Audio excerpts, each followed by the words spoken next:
after following around the two students for 5 days, we're going to get a pretty good picture of how important these new technologies are to the students' lives.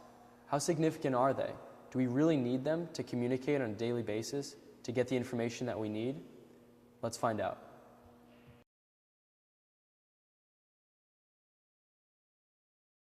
Hi, my name is Mary and I'm a sophomore at Dartmouth, and I cannot live without technology. Constantly on Facebook with my high school friends and on Blitz all the time. It's my favorite part about Dartmouth, how accessible everybody is to each other.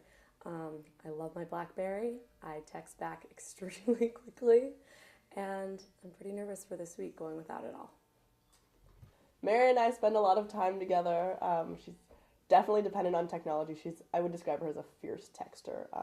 I can always get an instantaneous response, lightning fast. Hi, my name's Laura. I'm a sophomore at Dartmouth College, and I use my iPhone, I use email, I use Facebook, I use instant messaging. I'm on them all the time. I'm always reachable. I do think that this will be really hard for Laura. She's a very social person, and she's someone who likes to talk to a lot of people and like meet up and different things. So I think that the inability to reach out to other people and respond will be extremely difficult. Sunday night, I get this email like 11:59 saying I'm offline, and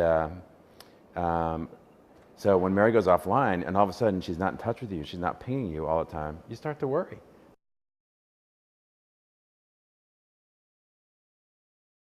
I've been wanting to blitz and I've been wanting to call people, but I haven't really needed to that much.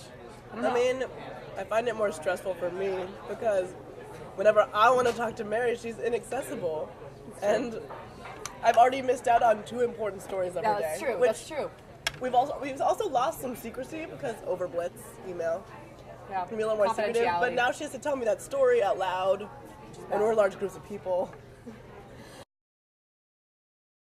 I had my classes today that usually I would be on Blitz and I would be on instant messaging. I wouldn't really be paying attention, but instead I was really engaged in the class discussions. I took really good notes. All of my friends are asking me to email them my notes, which of course I can't do, but I will next week. But I'm starting to feel a little bit guilty because I got a text this morning from a friend from high school, and I couldn't open it or respond to it, but she's trying to tell me something. And then later on, I see that I have, a couple emails that I can't open from Facebook saying that she's now posted on my Facebook wall. So clearly I've established a reputation for myself of being someone who's pretty accessible. And I'm just starting to feel kind of guilty about that, but we'll see what happens tomorrow.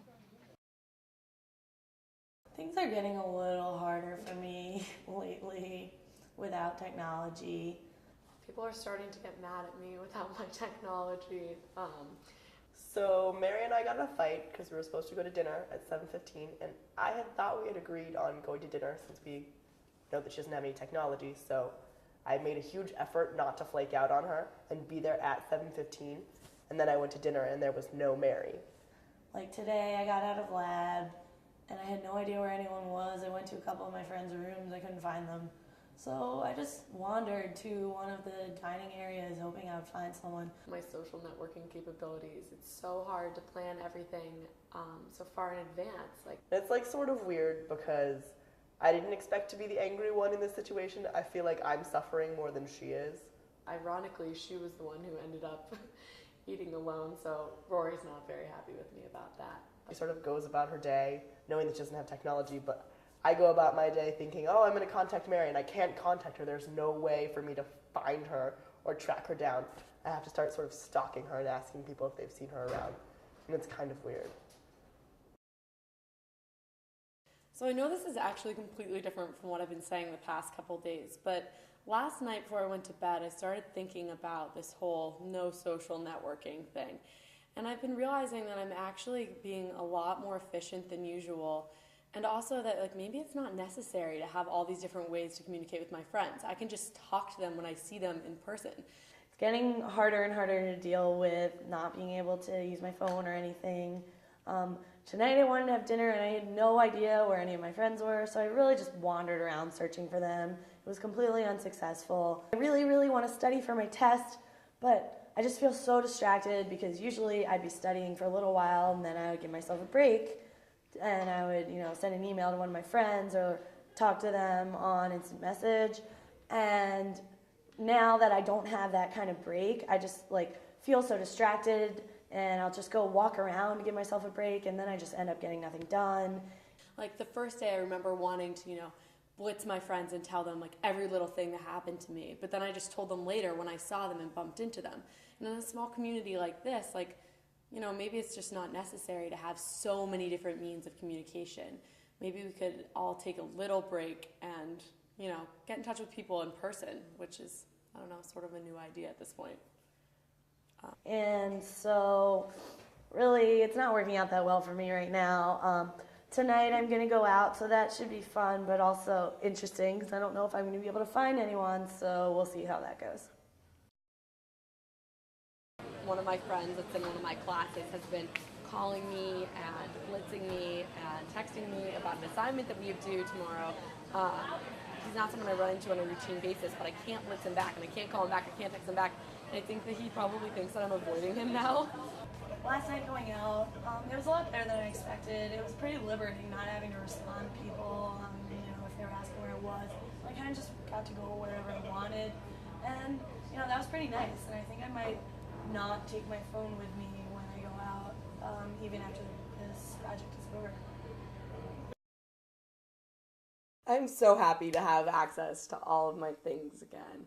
It's finally over. I turned my phone on. I had a million voicemails from my parents because I actually didn't tell them that I was doing this.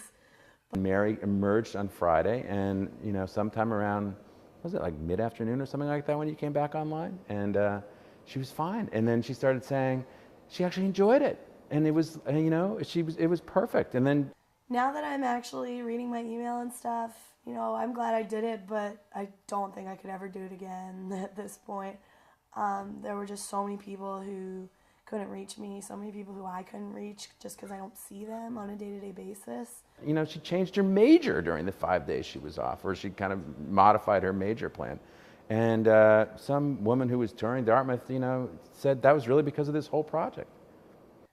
So I guess what this made me realize was, yeah, I can live without my phone, I can live without email, it's possible. I just don't really want to do it. So I know that I said earlier that I was enjoying the break from all this technology, but I do think that we're sort of past the point of no return in terms of social networking in our culture, and especially here at Dartmouth.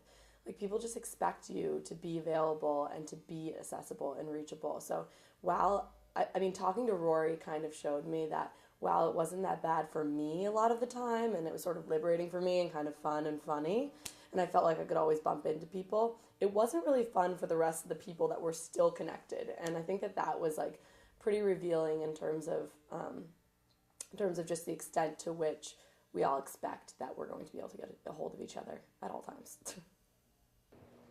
As we conclude our 5-day project, we found that Mary and Laura still could get the information they needed on their own, and even survived and actually got liberated from their technological devices, and found a peace of mind with having them turned off and at home.